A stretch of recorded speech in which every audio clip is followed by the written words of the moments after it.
A high-speed police chase in America's capital city.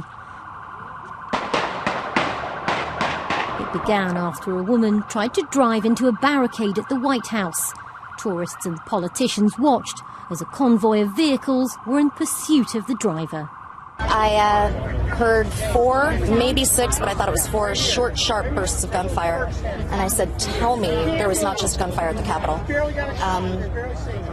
About 5 seconds later, about 50 cop cars, sirens blaring, are hauling it down the street. And I was like, okay, that probably was gunfire.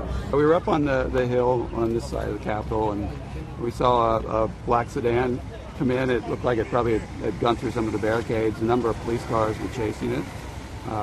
They had it stopped, surrounded it with their guns drawn, were asking to get out. At that point, he backed up into a police sedan, crashed into it, and sped off again. And then all the police took off after him.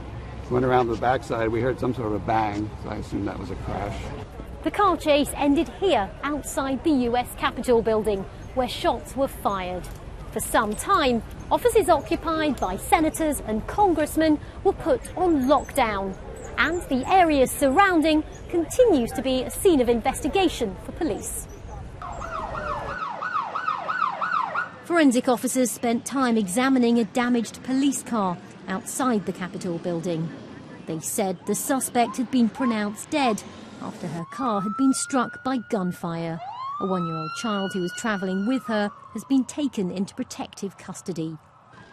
This does not appear to be in any way an accident. Is the child... This was a lengthy pursuit.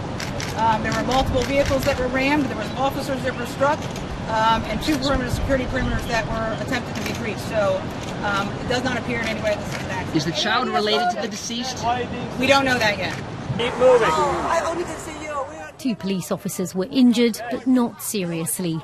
As officials continue their investigations, they say it was an isolated matter which appears to have no connection to terrorism. Rajini Vaidyanathan, BBC News, Washington.